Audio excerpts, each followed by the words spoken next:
and I will turn things over to you. Okay. And ladies and gentlemen, you're going to be blessed by this today. Thank you, Katie. Oh. So we're going to get a little bit of Mother's Day and a little bit of archaeology today because it is a special day where we get to celebrate moms. And there's a lot of moms in the Bible, and I hope you've brought your Bibles today. Does everybody have a Bible handy? Bible, phone that has access to Bible on it? Make sure we've got that handy, and keep a mic runner handy because we're going to need it. Because today we're going to do a little mix. We're going to do something that's more like Bible trivia for our sermon today. So we're going to incorporate some anthropology, archaeology, and Bible trivia. And then this afternoon, we're going to really dive into the archaeology of Babylon and Persia and all of the kingdoms that Daniel saw. But for our first Bible trivia question today, how many variations of mother are actually in the Bible? Any guesses? Little hand in the back.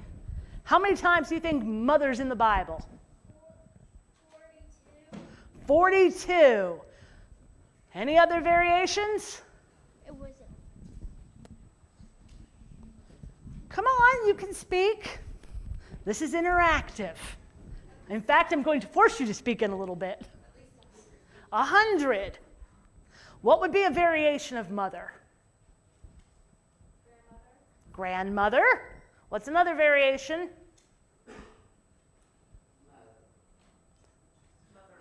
Mother-in-law, mother, mothers. There's all sorts of variations. In fact, there's over 300 of them, 304 to be exact. And that doesn't include, and the wife of so-and-so had this person. This is just the use of the word mother, mothers, mothers in the possessive sense, grandmother, 304 times. Okay? So here's a question for you. What age was the oldest known woman to have a baby in the Bible? 722. Any other guesses? 99. In the back. What's your guess? How about the name of the woman? Oh, little hand in the back. Guess? No clue? Sarah? Sarah? Who concedes and says that it was Sarah? How old was Sarah when she had Isaac?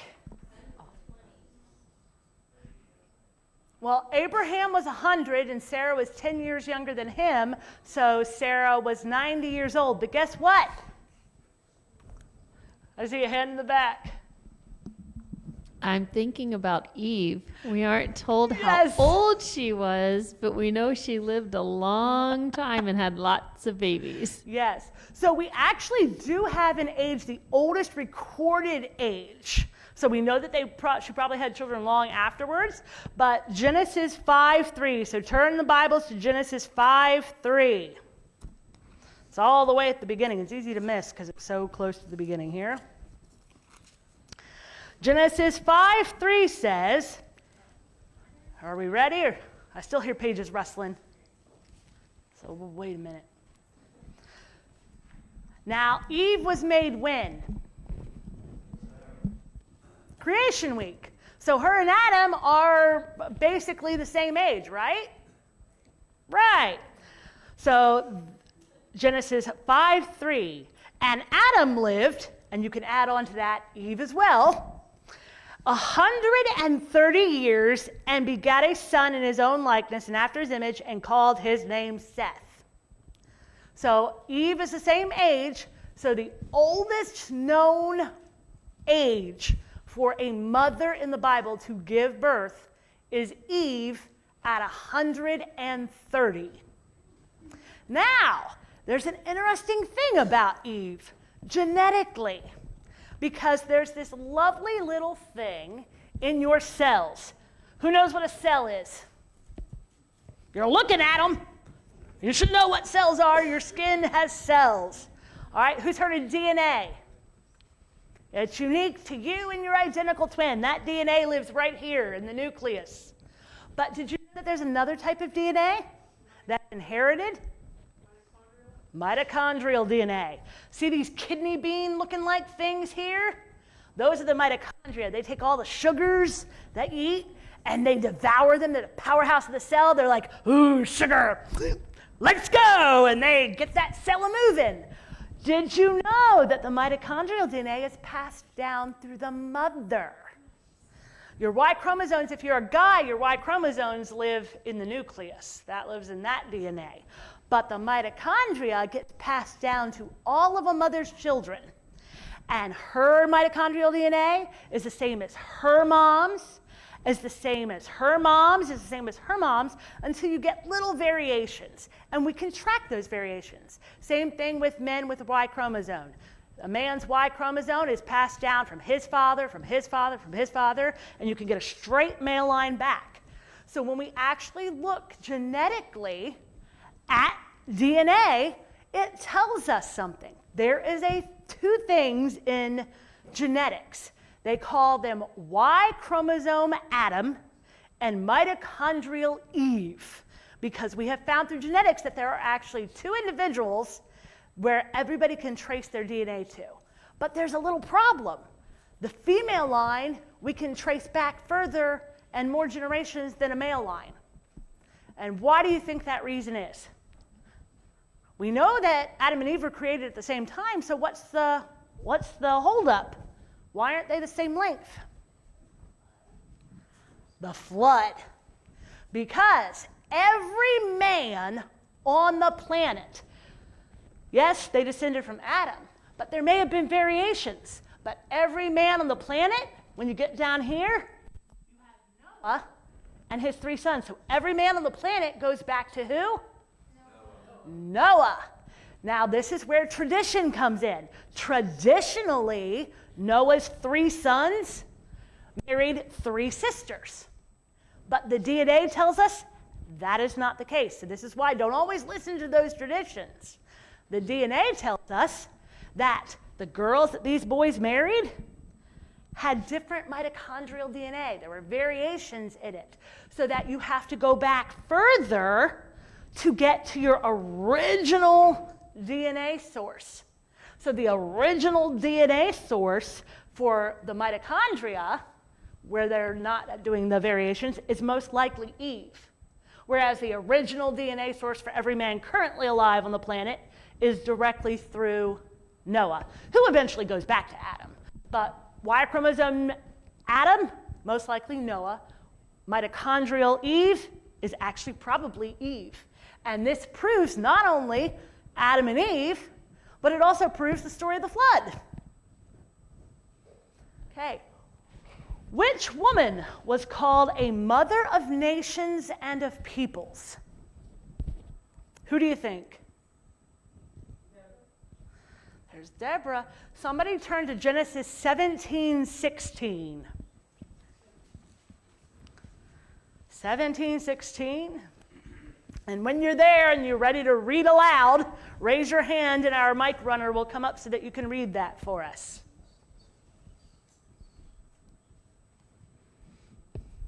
And if I have no volunteers, I'm going to randomly pick people.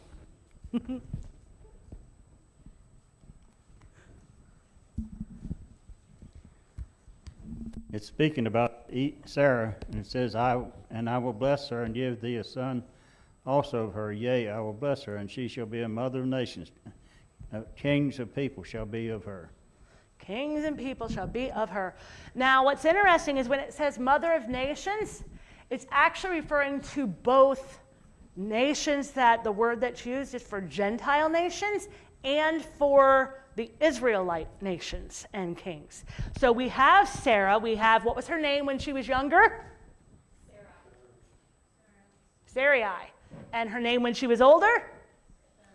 Sarah. And she had a son named whom? Isaac. How many children did Isaac have?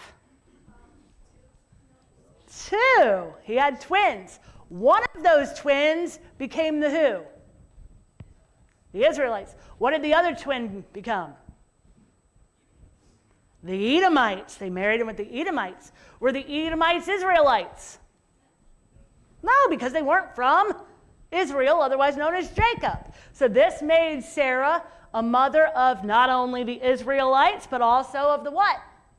The other nations. And we see that we can go back through, we can trace all of these different nations all through history. But we're going to take a look at Jesus' thoughts on mothers. So we've got a lot of Bible verses to pick from. We have Matthew 19:19, Luke 7:12 through 13, John 19:26 through 27, and Luke 11:27 through 28. So I need a volunteer to read Matthew 19:19. Who's going to want to read that one? In the back. Volunteer for Matthew 19:19.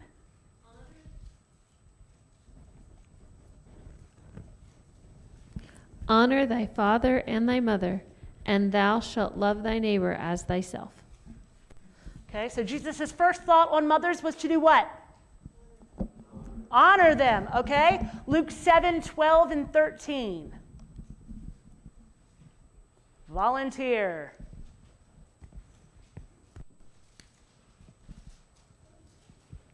Give you a chance to get there.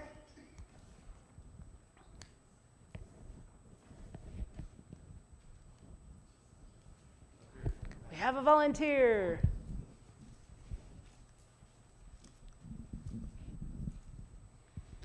As he approached the town gate, a dead person was being carried out, the only son of his mother, and she was a widow, and a large crowd from the town was with her.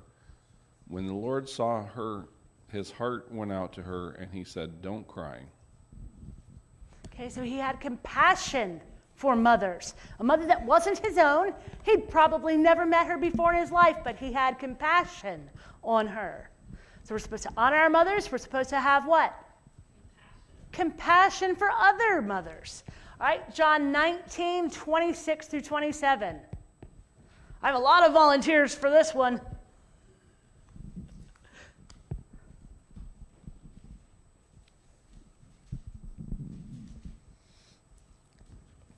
When Jesus therefore saw his mother and the disciples standing by whom he loved, he said unto his mother, Woman, behold thy son. Then saith he to the disciple, Behold thy mother. And from that hour that disciple took her unto his own home. All right, so what was Jesus saying about mothers there?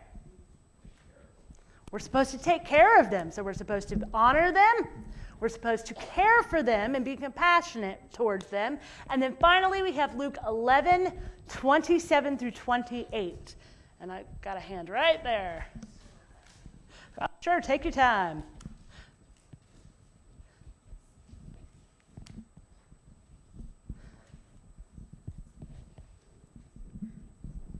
And it came to pass as he spake these things, a certain woman of the company lifted up her voice and said unto him, Blessed is the womb that bare thee, and the paps which thou hast sucked. But he said, Ye rather, blessed are they that hear the word of God and keep it. All right, so what was that warning? That's a warning almost. What does that mean? She's praising his mother and says, Ho, stop. More blessed are those who hear the word of God. So what was the warning there?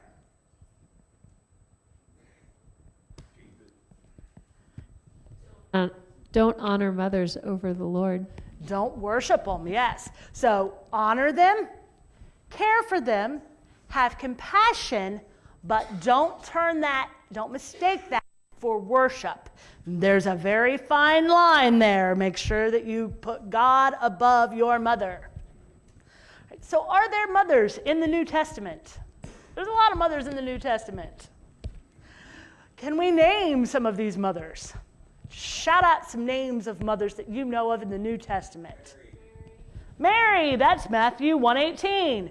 What other mother do you think we have? Elizabeth, that's Luke 1:36. What about Matthew 14:16? What mother is listed there? No? Somebody turn to Matthew 14:16. Nope.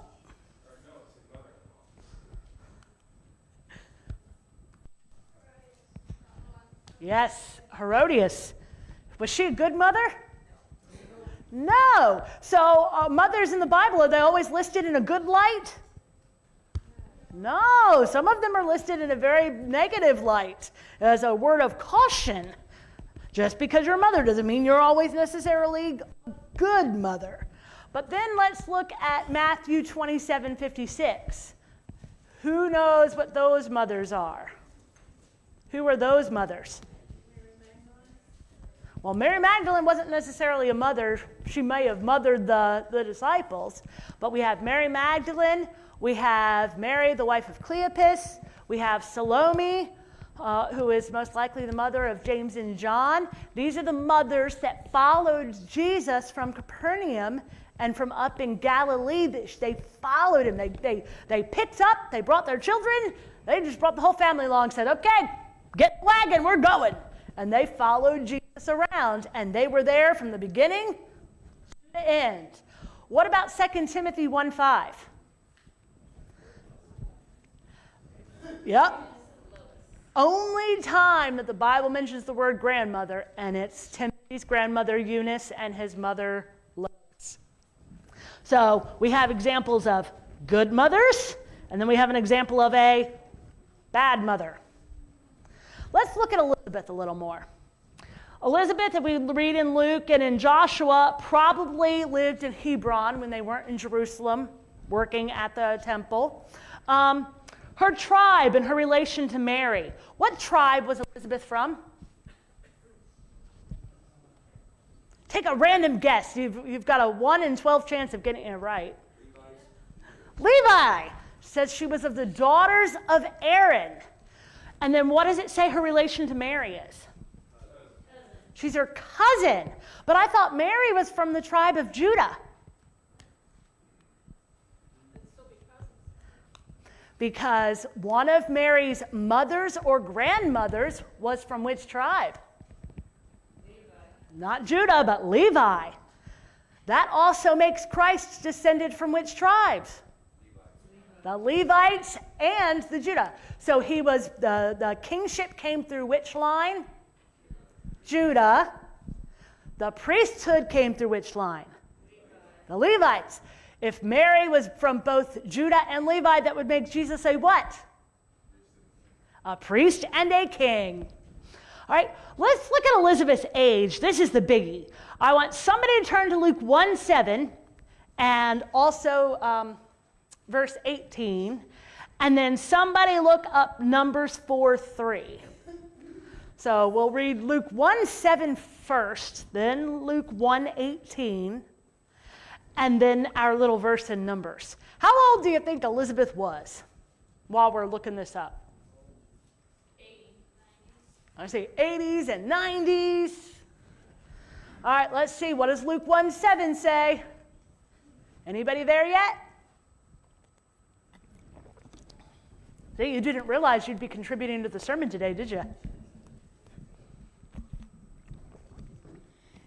And they had no child because that Elizabeth was barren, and they both were now well stricken in years. So well stricken in years. All right, verse 18.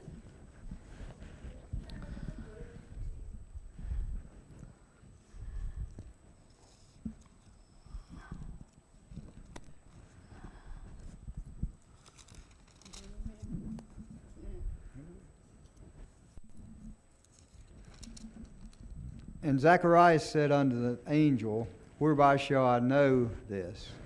For I am an old man, my wife well stricken in age. All right, so it's confirmed twice. Old, decrepit, well stricken in age. All right, and Zacharias is a what? A priest who was actively doing what? Serving in the temple. Let's go to Numbers 4:3. Let's find the definition of old and well stricken in years.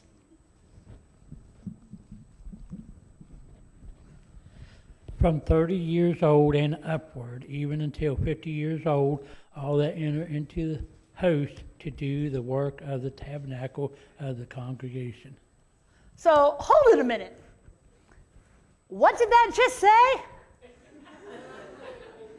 That those who serve in the temple are to be between the ages of 30 and 50? And Zacharias is sitting there like, I'm old, I'm decrepit, I can't move, whoa, see? And he was under the age of 50. They were not that old. And somewhere else is King Saul, who's they're calling him a young man, and he's in his 40s. I'd like to know how old I am. I'm either young or I'm old and decrepit. But please make up your mind somewhere, Bible. It's because they didn't necessarily want to do that. They're like, oh, come on, we're almost to retirement. Really? A kid now? All right, so Hebron, this is one of the city walls. So while they were raising John, most likely they were living in Hebron. This is a city wall. The wall is about 11 and a half feet wide. And of course, at this point, it's fallen. This is from the Second Temple time period. So they would have been going through this wall. And over here, you can see remnants of where there would have been a tower. This is a mikvah, or a ritual bath. So if they lived in Hebron, it is very likely that Zacharias or Elizabeth, one or both of them, would have been walking down these steps into the ritual bath and back up. And you can see where these steps have had a lot of use from people going up and down them over the years. And this existed during that time frame, did not exist much past when the temple was destroyed in Jerusalem. Now, Elizabeth is known for being the mother of who? John the Baptist. These are artifacts that come from the region about the time of John the Baptist. Why do you think I have a cup there, a charger? What would have been me putting this purpose here? John the Baptist and a charger. Ah, there we go. Because that's where he met his end. And he met his end because of that wicked mother that we saw earlier. This woman right here. So this is the guy that tried to kill Jesus. Right? He's like, nobody's taking my throne from me. I've got to go around killing babies because I'm not man enough to actually face the fact that by the time this baby's alive, I'm going to be dead. So he had 4 sons that actually lived, that he didn't kill. They managed to stay away from daddy when he was angry. This son here had a daughter named Herodias, who married her uncle Philip. They had a daughter, Salome, and then decided, hey, you know what? Enough with Philip. Let's go to Herod Antipas. And she married him too. So this is the woman that John the Baptist said, hey, you're supposed to be married to him, not him. That's against the rules. And they did not like that very much. So when they were sitting in this palace, this is the area where John the Baptist was taken. This is the palace that is at this location. It is, so if you're looking at a map of the Dead Sea would be here, Jerusalem would be here, and they would be pretty much a little south, but directly opposite of the Dead Sea in what we now call Jordan. And this is the throne niche where the chair would have sat, and this is the dance floor that Salome would have danced on, and then went to her mother Herodias and said, what do I ask for? Then we have women who are specifically listed in Jesus' genealogy. We have lots of women. Which women do you think are specifically listed? There's a whole Bible full of women. Rahab, Tamar, Ruth. Who else? Come on. Mary, there we go. Any others? How about the woman who's unnamed, but is also named at the same time? She who was the wife of Uriah, otherwise known as Bathsheba. So there are 5 women that are listed within the genealogy of Jesus that is given in Matthew. We have Mary, Bathsheba, Ruth, Rahab, and Tamar. So when you're looking at Jesus' genealogy, a lot of people assume, okay, we're going through Matthew and we're going to Luke, and that these are the same lines. What they don't realize is that Matthew gives the lineage for Joseph, but Luke actually gives his actual genetic genealogy, which goes through Mary and comes all the way down. And I believe that this, where it crosses over, and they said that there's a crossover, I don't believe that that's actually what it was, because there's a lot of instances where people were named very similar things. Like there were several Jacobs with sons named Josephs. And at this particular time frame, there would have been a lot of people with these particular names. So I don't believe that the lines crossed over. But from Bathsheba had 4 sons. She had Solomon, but she also had one named Nathan, who bore the same name as the name of the prophet who called out David. And as you're going through, this is actually Jesus' genetic line. Now it says, and Jesus being the supposed son of Joseph. That's an aside. It's meant to be set aside because when Jesus was conceived, were Joseph and Mary married? No, not at that point. Therefore, any child that Mary had would technically be whose? Her fiance's or her father's? It would technically be under the protection and guardianship of her father.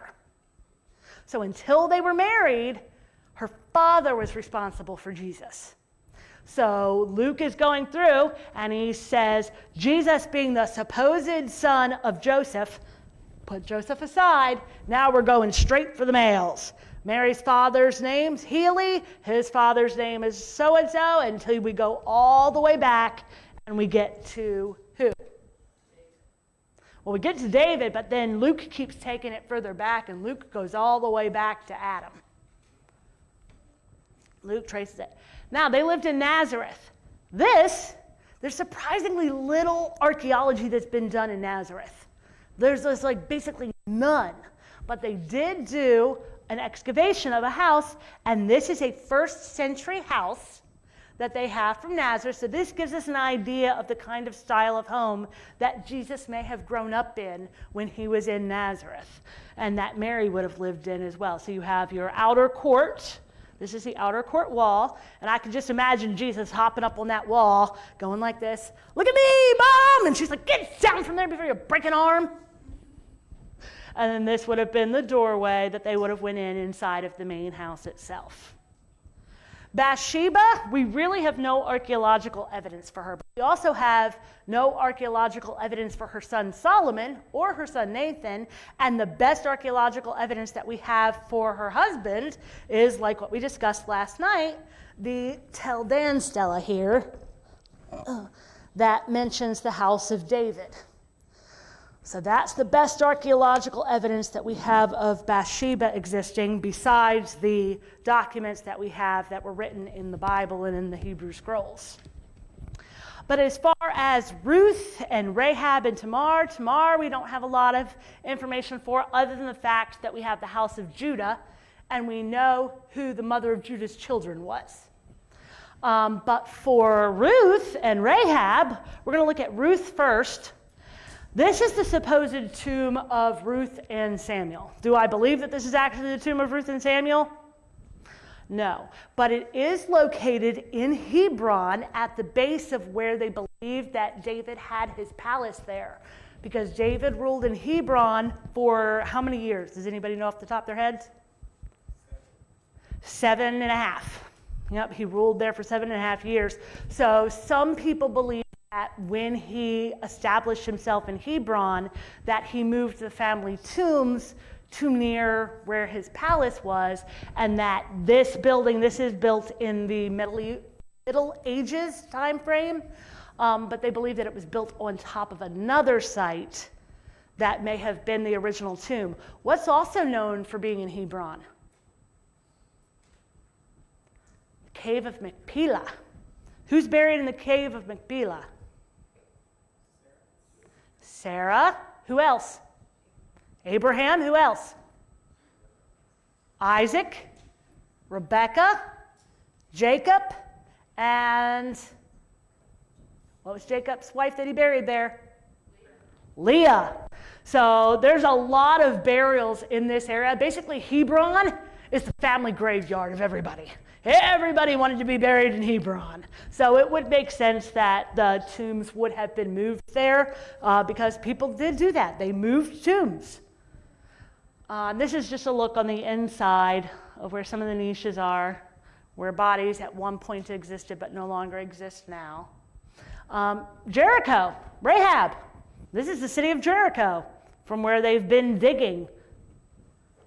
This is a portion of wall that has not fallen. All of the other walls, they've found the evidence where they fell. Done, flat, gone.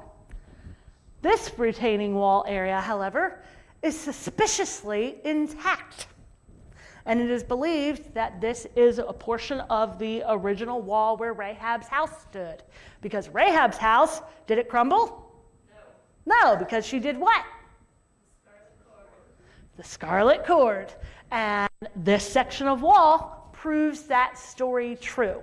Her section of her house, that wall did not fall when everybody else's did. It eventually fell, as we can see. But when the God attacked and put those walls down, hers still stood.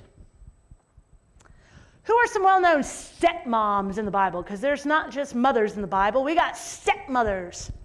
Who's a stepmother in the Bible? There's a lot of them, but there's two in particular.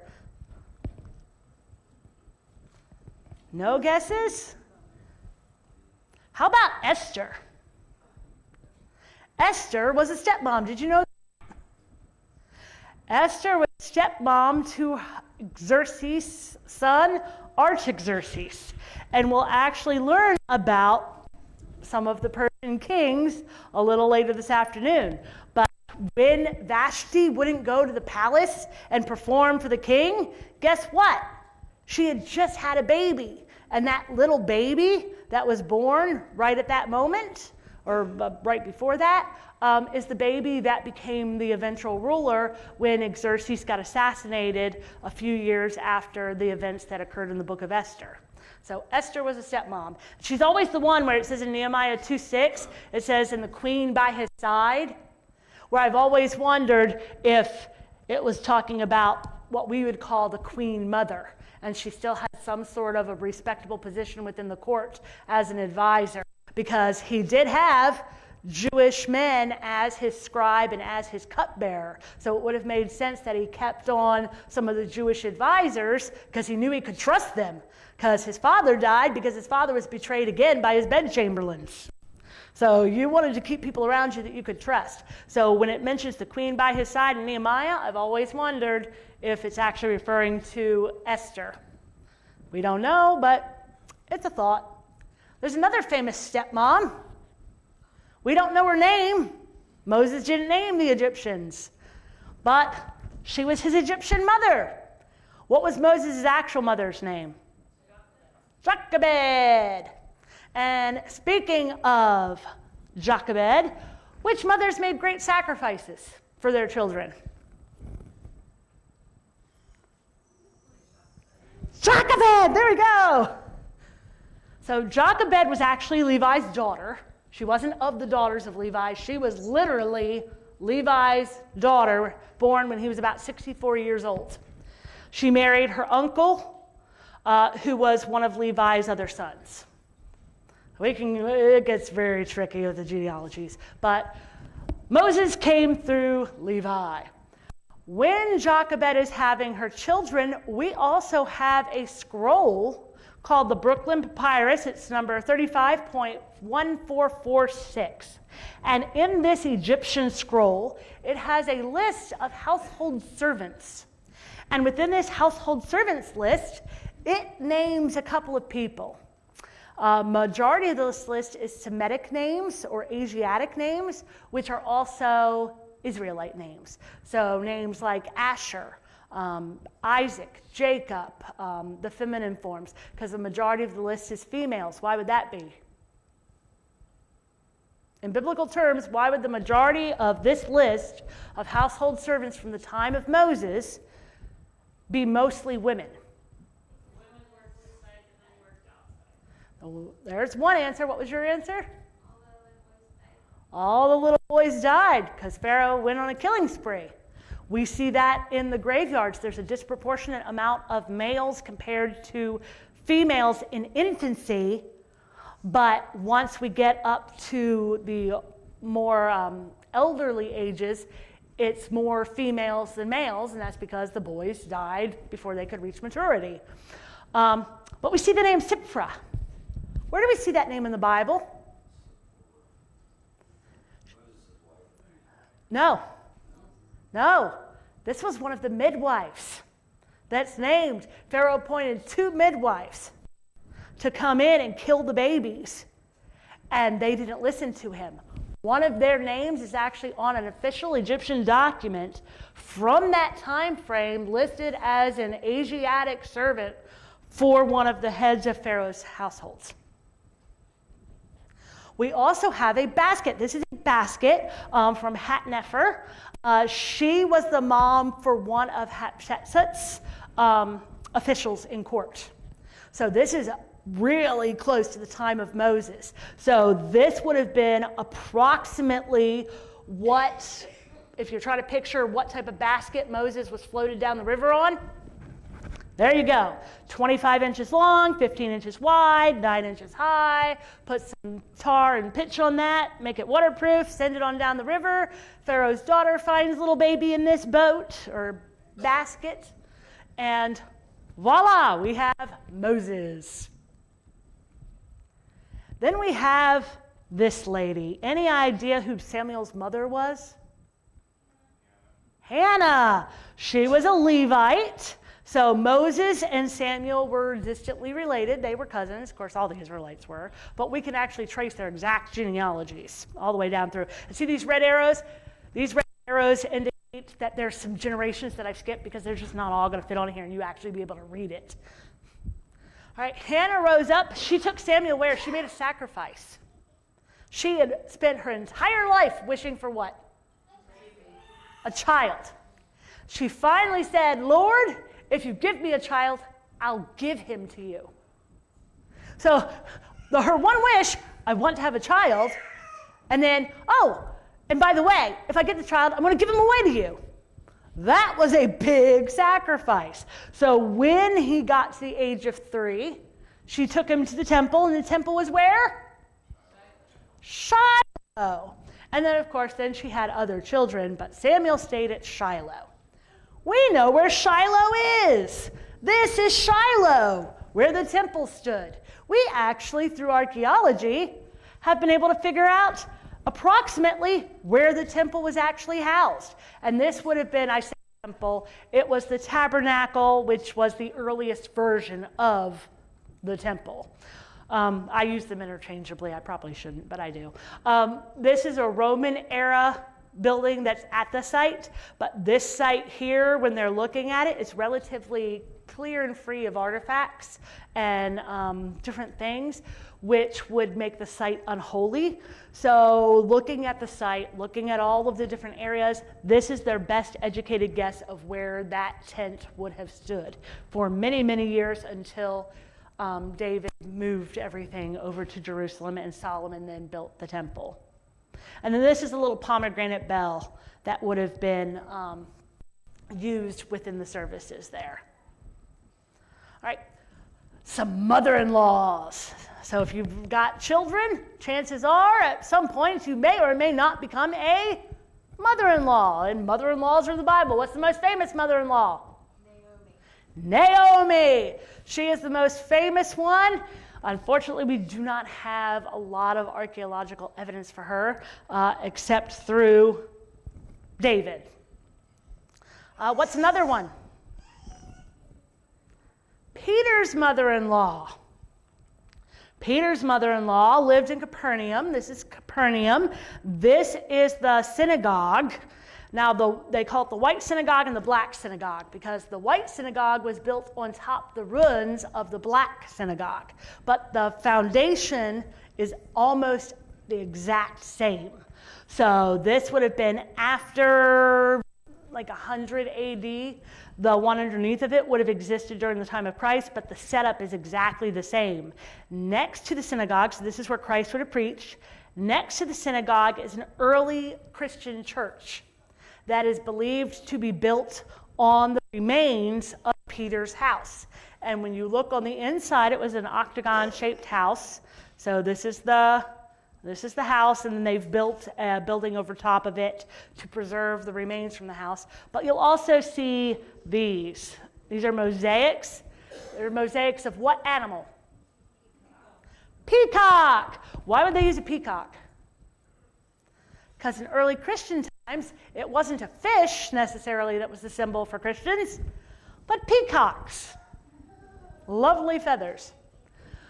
All right, which mother is unnamed in the Bible?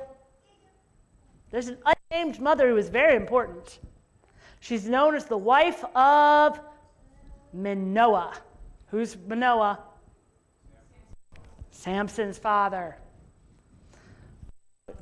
Very important lady, but she's unnamed. And so this is a little token, little coin that they found in a town near where Samson was known to have lived. It is a lion, and a man is fighting the lion, and I have a little replica of it up here. All right, and then we're nearing the end here. Which woman took a motherly role? We don't know if she was a mother, but she took on the role of a mother. I'll give you a hint. She raised a baby in a temple.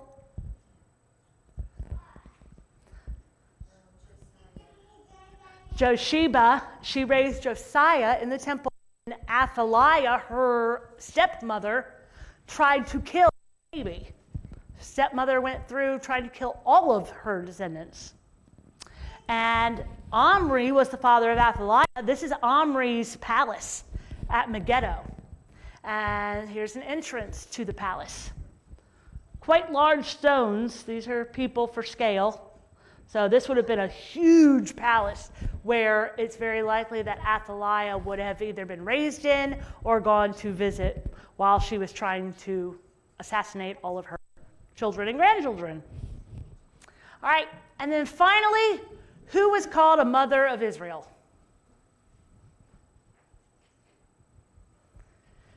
She took on the role of not only a child, she took on the role of mothering a nation.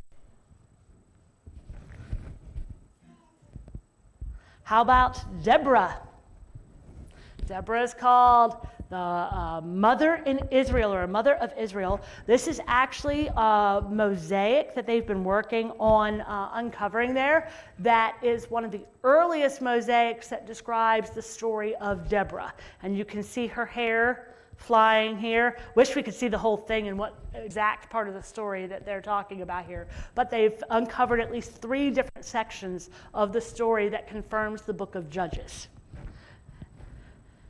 And that brings us to the end of our session today.